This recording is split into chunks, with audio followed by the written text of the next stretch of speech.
Is remote working the new normal? Yes, but also no. It's a little complicated. Let's recap.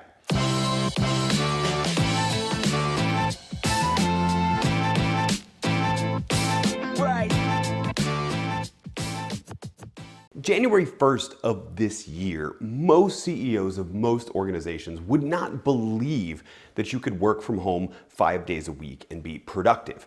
There was a rise in the remote work movement, but there was also a fall, and until a little bit later in this year, there was not a new rise.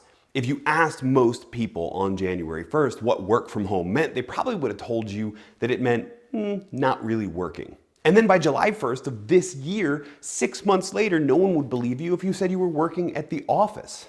What happened? I mean, this is you on July 1st. This is your commute back and forth to work as seen by Apple's mobility data. And then something happened. Something happened. We should just call it what it is. COVID happened, or better said, fear of COVID happened, and commuting dropped like a rock. Almost every office told their employees, we're going to be working from home for a while, we're going to do our part to help flatten the curve. But it's worth pointing out that before this drop in mobility, remote work had actually been around for quite a while. The Roman Empire stretched across almost the entire known world, and all they had were roads and messengers and, well, okay, a whole lot of soldiers. The British Empire stretched across the even larger known world, and all they had were ships and trade routes. And if you ever knew somebody who was a traveling salesman, the chances are they worked from home. Work from home has been around for a long time, but in various different forms and always sort of seen as a side element to the world of work. It wasn't until about 50 years ago that the remote working movement really started to gain some steam. That was around the time that Jack Niels published the Telecommunications and Transportation Trade-off. See, Niels wasn't actually trying to solve any sort of work from home or remote work problem. He saw remote work, or as he labeled it in his book, telecommuting, as a solution to the congestion problems of cities. Niels even said he doesn't think working from home would have worked all that well at the time. He envisioned, instead of one massive headquarters that everyone commuted into and back out of at the end of the day, lots of smaller offices on a ring around the city that people could make a much shorter commute to. But the idea of using technology to solve the office problem gained steam even after his book. Charles Handy in 1989 praised the wonders of the car phone and said link it to a computer and a portable fax and anywhere becomes an office. A couple years later, fellow management thinker Peter Drucker said commuting to the office is obsolete.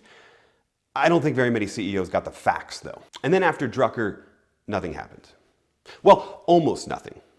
Remote work increased in certain pockets in the economy, in particular in the tech sector, but the tech sector was actually the first one to have a backlash against remote work as well. We all remember Yahoo's attempted turnaround at the hands of Marissa Mayer and the infamous memo that called all of the employees back to become one Yahoo, and that started with being in one place. Mayer wasn't the only CEO to speak up against the backlash against remote working movement. Shortly after her, the new CEO of Best Buy, famous for its results-only work environment where attendance in the office and even attendance at meetings was optional, Best Buy pulled the plug on the row. And you saw companies like Google and Facebook invest more and more and more money into the on-campus experience of work. Facebook famously spent $1 billion hiring world-renowned architects to design the world's largest open office, as if the world's largest open office was a good thing. It was almost the end of remote work. And then, COVID. In response to the threat of the virus and the need to flatten the curve, almost every business that could afford to pivoted quickly to a remote work or a virtual work environment. And when 15 days to flatten the curve turned into 30, turned into 200, many businesses started realizing this is probably how we're going to operate for the foreseeable future. Facebook. Remember Facebook, the $1 billion open office? Facebook said that likely half of their 48,000 employees would be working remotely permanently. And it wasn't just corporate leaders pushing for this new world of remote work. It was employees as well. In an IBM survey conducted right at the height of the pandemic's fears, 75% of employees said that they'd like to continue to working remotely at least some of the time. And we knew that this would happen. If you were paying attention to the world of work and the world of remote work, you knew that this shift was coming. Why? Because even before the pandemic, There was research suggesting that employees are most engaged when they are not at the office all of the time. Gallup, famous for its Q12 survey of employee engagement, published a study in early 2020 when COVID was just a distant fear in most people's mind, saying that the most engaged employees are the ones that work between 3 and 4 days remotely and 1 and 2 days at the office. And now, as we head into 6 months past that initial fear of the virus, it's actually the employees that are going to be leading this charge for flexibility. A number of corporate CEOs, surprise, surprise, from the world of tech, have been wanting to get back to that always on campus mentality. Reed Hastings, the CEO of Netflix, said, "I don't see any positives to the world of remote work." Tim Cook of Apple said, "I can't wait for everybody to come back to the office." Newsflash, Tim, everybody's not coming back to the office, at least not all of the time, and definitely not all at once.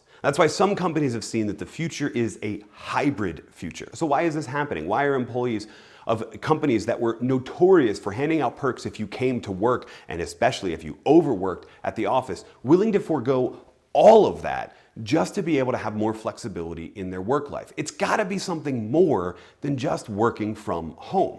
And here's where I think is the core of it. See, this is your life, or at least this is your life before COVID smashed it to pieces. At the core of your life, or at least at the core of your week, was work. It was central to your life. You had to fit whatever life you could fit around the margins of an 8 to 5 or 9 to 5, 5 days a week expectation to be somewhere other than the rest of your life. And then when COVID hit, we saw it in the mobility data, but you probably saw it in your calendar. Everything was wiped clean. And in the initial panic, everybody was a little frustrated. People were overworking just because they were grateful to even have a job. But gradually, as it drug on, people started rebuilding elements of their life. And work was no longer the central part of it. Work was something that we did, but it wasn't what defined us anymore. Maybe we liked being able to spend more time with our children. Maybe we were forced to teach our children, and that's why we had to spend more time with them. Maybe we liked being able to fit our hobbies into other points of the day than just the early morning or late evening hours. We liked the idea that we could build a calendar that matched what we always said our values were without any expectation to smash that to pieces for the sake of being there 40 hours a week because Henry Ford said so 100 years ago. So if remote work is the new normal, if we're not all going back to the office anytime soon, what do HR leaders need to know about making employees feel included and engaged even if they're not on campus all of the time? When we look at the research on virtual teams, especially international, cross-functional, the most virtual of virtual teams, we find that 2 key things play a role into whether or not those employees perform at high levels of engagement and whether or not the team performs at high levels of collaboration. It's the extent to which leaders help them develop shared understanding and shared identity as a team. Shared understanding simply means how well do I understand the context and the expectations that other team members have? Do I know their knowledges, skills, and abilities, and have I developed a sense of cadence in working with them? Shared understanding means that we can focus less on coordinating work and more on getting work done.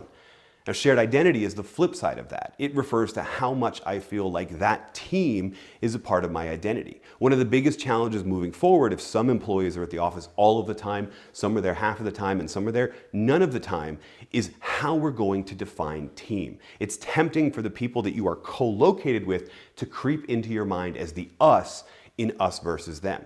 And shared identity speaks to that. When we're working on a project, do I feel like that is truly a team that I can identify with no matter where they are? We're not going back to the office anytime soon. And so it's important that now, even as we start to come out of this forced work from home experiment, we focus on building cadence, on building a sense of expectation among each other, on building a set of shared norms about how we're going to communicate and also when we're going to communicate. And that we focus on building a sense of identity that transcends location.